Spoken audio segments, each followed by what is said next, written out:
Bonjour et bienvenue à Hop dans le Wok. Aujourd'hui, on va faire des nouilles aux œufs. Et la raison pourquoi on voulait faire cette vidéo, c'était parce qu'on a remarqué qu'il y avait beaucoup de gens qui n'étaient pas capables d'avoir les nouilles aux œufs asiatiques dans leur région. Et beaucoup de ces personnes-là aimeraient être capables de faire le nid d'oiseau. Et pour ça, ça prend des nouilles très fines aux œufs qu'on fait frire. Avec la recette qu'on va faire aujourd'hui, vous allez être capable d'en faire maison et de faire vos nids croustillants. Et avec tous les tests qu'on a faits, on a trouvé que c'était avec une machine électrique qu'on avait la meilleure texture pour faire les nids d'oiseaux, la meilleure grosseur aussi, mais on va vous montrer avec la machine électrique et aussi avec le laminoir. Mais sachez que les nouilles, vous pourrez les faire frire, mais aussi les bouillir pour les manger en soupe. Fait qu'on va commencer sans plus tarder, mais juste avant, n'oubliez pas de vous abonner à notre chaîne.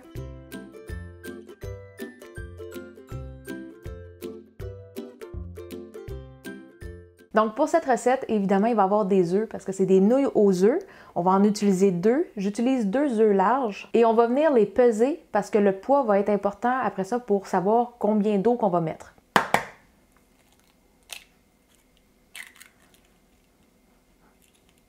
Donc là, je suis à 98. Des fois, on va arriver comme à 104 grammes, mais au total, on a besoin d'avoir 170 grammes de liquide. 170 moins 98, j'ai besoin de 72 millilitres d'eau. Donc là, les œufs, on va les mettre de côté. On va mettre un nouveau bol sur la balance.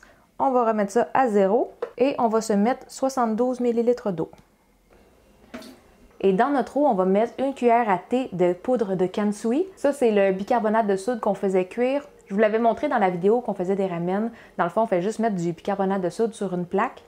On met ça au four à 250 degrés Fahrenheit pendant 30 minutes. Et après ça, on le laisse refroidir et c'est prêt à être utilisé. On pourrait aussi prendre du bicarbonate de soude directement. C'est un peu moins efficace. Et je trouve que quand on prend du bicarbonate de soude direct, sans le cuire, on dirait qu'on le goûte un petit peu plus. Et ça fait des nouilles qui brunissent un peu plus vite à la friture. Donc oui, vous pouvez faire les deux, mais il y a des meilleurs résultats quand on prend du bicarbonate de soude cuit. Donc on met notre cuillère à thé dans l'eau. Et on a aussi une demi-cuillère à thé de sel. Et là, on va tout brasser ça jusqu'à temps que le bicarbonate de soude et le sel soient dissous. Moi, je préfère diviser mes œufs et l'eau, juste parce que c'est plus facile de dissoudre le sel et le bicarbonate juste dans l'eau. J'ai essayé de tout mixer ensemble. On dirait que le bicarbonate, il était très dur à dissoudre quand il y avait les œufs dedans. Fait que je le fais séparer comme ça. Je trouve que ça donne des meilleurs résultats. Et là, j'ai pas pensé à mon affaire. J'aurais dû peser mes œufs directement dans une tasse à mesurer parce que c'est ça qu'on va utiliser pour verser dans la machine. Fait que je vais juste les transférer. Le sel et le bicarbonate sont dissous, fait qu'on va pouvoir mélanger ça aux œufs. Et là, on va battre les œufs dans le mélange. Donc là, on est prêt à commencer nos pâtes. On va utiliser la machine électrique en premier. On a besoin de 400 g de farine à pain. La farine à pain, dans le fond, va juste donner une meilleure texture, un petit peu plus chewy. Mais si vous avez juste de la farine tout usage, c'est correct aussi. On referme le couvercle. Et l'embout qu'on va utiliser aujourd'hui pour faire les petites nouilles fines, ça va être comme les plus petits trous, les cheveux d'ange. Si c'est pour faire des nids d'oiseaux, je vous conseille vraiment d'avoir ce format-là. Les cheveux d'ange, ça va vraiment faire des petites nouilles très fines qui sont croustillantes. Si vous y allez avec des nouilles un petit peu plus grosses pour faire de la friture, vous allez trouver que la texture est plus farineuse un peu. Juste avant de verser les œufs, je vais préparer mon espace de travail. Moi, je me mets une plaque à biscuits pour venir récolter les nouilles. Et on va juste mettre de la fécule dans le fond de notre plaque pour que les nouilles ne se collent pas trop ensemble. Moi, je prends de la fécule de pomme de terre, mais vous pourriez y aller avec de la fécule de maïs. Pour commencer, on va juste peser sur le bouton On, ça va faire tourner la machine et on va verser le mélange d'œufs vraiment très doucement, un tout petit filet. Si vous le faites couler trop vite, ça va faire une grosse boule de pâte trop humide et la machine va avoir un petit peu de difficulté à faire sortir la pâte. Après ça, vous avez juste besoin de faire rouler la machine et elle va se mettre automatiquement en mode extrusion. Je vous le dis tout de suite, quand on utilise le format cheveux d'ange, c'est un peu long avant que les pâtes commencent à sortir. Étonnez-vous pas si ça vous prend comme un 3 à 5 minutes avant que vous voyez les premières nouilles. C'est normal. Au fur et à mesure que les nouilles sortent, on peut venir les saupoudrer un petit peu de fécule, juste pour pas que ça reste pris ensemble. Et quand la longueur vous convient, vous pouvez venir les couper avec le petit couteau. On va les frotter un peu plus dans la fécule et on va faire une petite boule avec nos nouilles. Et on continue comme ça avec tout le reste de la pâte jusqu'à temps qu'il n'en reste plus dans la machine.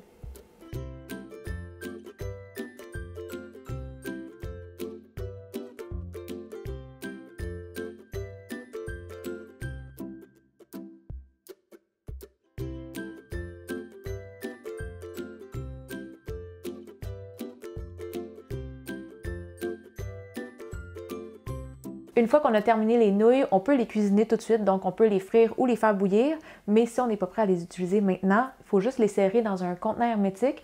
Assurez-vous d'avoir bien mis de la fécule sur toutes vos nouilles, parce que s'il n'y en a pas assez et qu'on les garde au frigo, ça se peut qu'ils restent pris un petit peu ensemble. Mais les nouilles au frigo vont être bonnes jusqu'à 4 jours, et je vous dirais que si vous les mangez en soupe, c'est encore meilleur la journée d'après.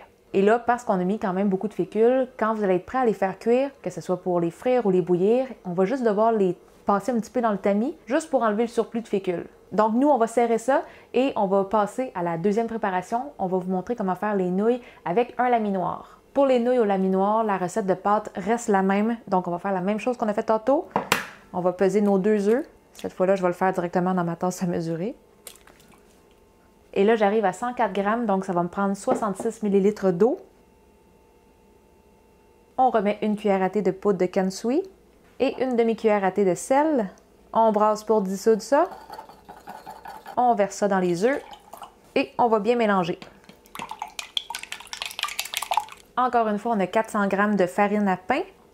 Et là, on va venir verser très tranquillement le mélange d'œufs tout en brassant avec des baguettes. On veut éviter de tout verser d'un coup parce qu'il va y avoir comme une partie de la farine avec beaucoup de liquide, puis l'autre, elle va être un petit peu dure à venir mélanger. Vous allez voir qu'à la fin, ça va faire comme un petit crumble, ça va être vraiment tout égrené. C'est une pâte qui va être assez sèche, mais c'est vraiment ça qu'on veut pour avoir la bonne texture de nouilles.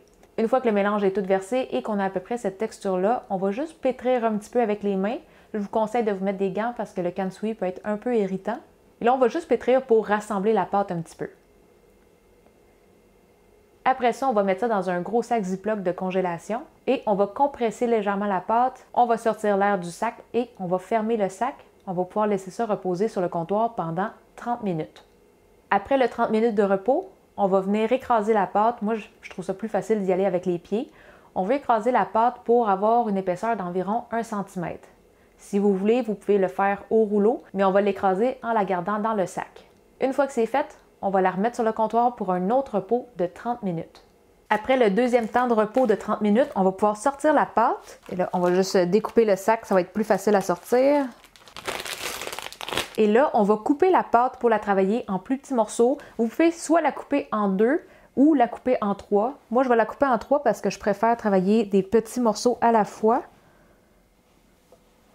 Je vais juste mettre un petit peu de fécule sur chacun des morceaux des 2 côtés.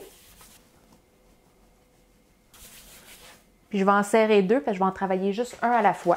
Fait que je vais les laisser comme dans le sac de plastique pour éviter que ça s'assèche. Donc le morceau de pâte, juste avant d'aller le laminer, on va l'abaisser un petit peu avec le rouleau à pâte. On veut être capable de le passer au numéro 1 du laminoir. Essayez de l'abaisser environ à 4 mm.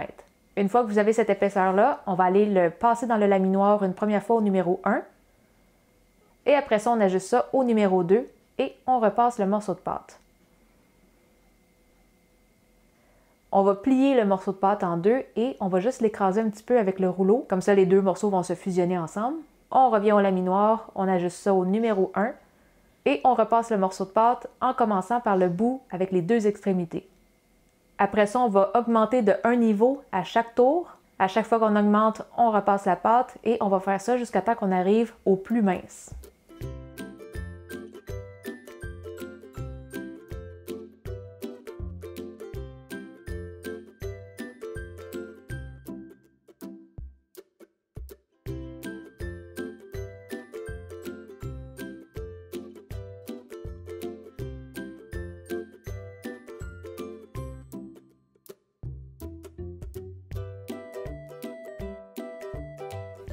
Une fois que la languette est à son plus mince, moi je vais juste la couper en 2, comme ça va faire des longueurs de nouilles un petit peu plus gérables. On va remettre un petit peu de fécule de maïs des 2 côtés.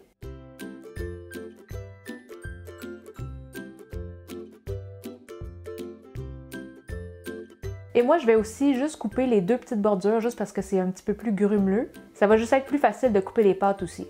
On installe l'outil de découpe sur le laminoir. Et on passe les morceaux de pâte.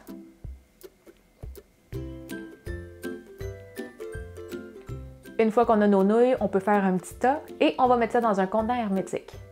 On fait la même chose avec les 2 morceaux de pâte restants.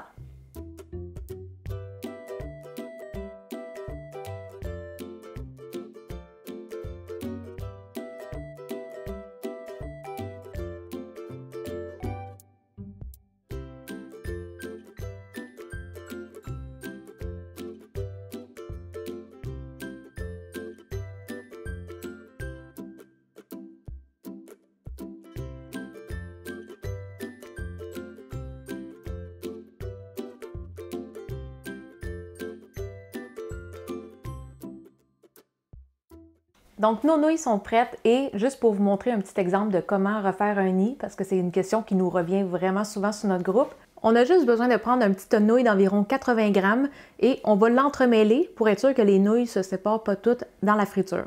On va les mettre dans une passoire araignée de 6 pouces et on va juste les reformer un petit peu. Après ça, on va aller mettre ça dans l'huile à 350-375 degrés Fahrenheit et on doit retenir le nid avec une plus petite passoire sur le dessus. Après ça, on les retire, on les égoutte un petit peu et moi, je vais juste gratter les nouilles qui dépassent par en dessous de la passoire, comme ça le nid va décrocher un peu plus facilement et on va mettre ça sur un papier absorbant. Donc, juste pour vous montrer la différence de grosseur entre les deux nouilles, on a ici les nouilles qu'on a faites avec la machine électrique et ceux-là avec le laminoir. Au final, ça va quand même faire une bonne différence pour les nids. Les nouilles les plus minces vont vraiment donner un meilleur résultat pour la texture, mais par exemple, je vous avoue que les nids sont un peu plus fragiles que si on avait des nouilles qu'on achète en magasin. Vu que c'est des pâtes qui n'étaient pas laminées, ça fait des nouilles qui se cassent un peu plus facilement, donc manipulez vos nids quand même doucement. Le nid qui est fait avec les nouilles au laminoir, on voit que les nouilles ont beaucoup plus gonflé et la texture est moins croustillante, est plus farineuse, je vous dirais.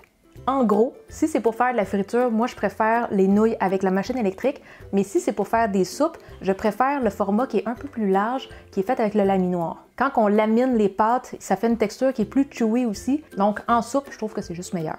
J'espère que cette vidéo va avoir aidé plusieurs personnes à pouvoir faire des nids d'oiseaux à la maison ou à faire n'importe quel autre plat qui nécessite des nouilles aux œufs asiatiques. Si vous avez besoin de la recette écrite, ça va être sur notre blog, on va vous mettre le lien juste en dessous de la vidéo. Et pour les personnes qui aimeraient contribuer à la chaîne, c'est possible avec notre page Patreon et en devenant contributeur, ça vous donne aussi accès à quelques bonus. Si vous avez des questions pour nous, la meilleure place pour ça, c'est le groupe Facebook Cuisine asiatique fait maison. N'oubliez pas de vous abonner à notre chaîne YouTube et sur ça, on se dit à la prochaine. Bye bye! Amy, bye! Bye bye! Tu veux avoir la pâte?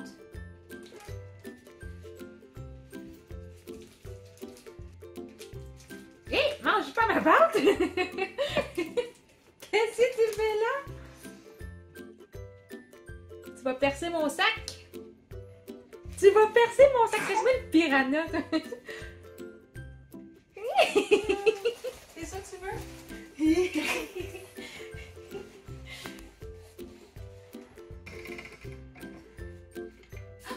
Oh, oh, oh, non! Hé! Touche pas à ma pâte!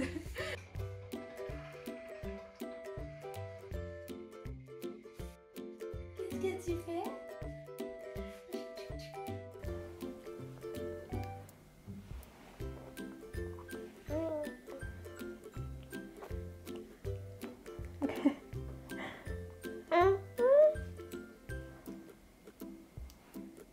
Mange là.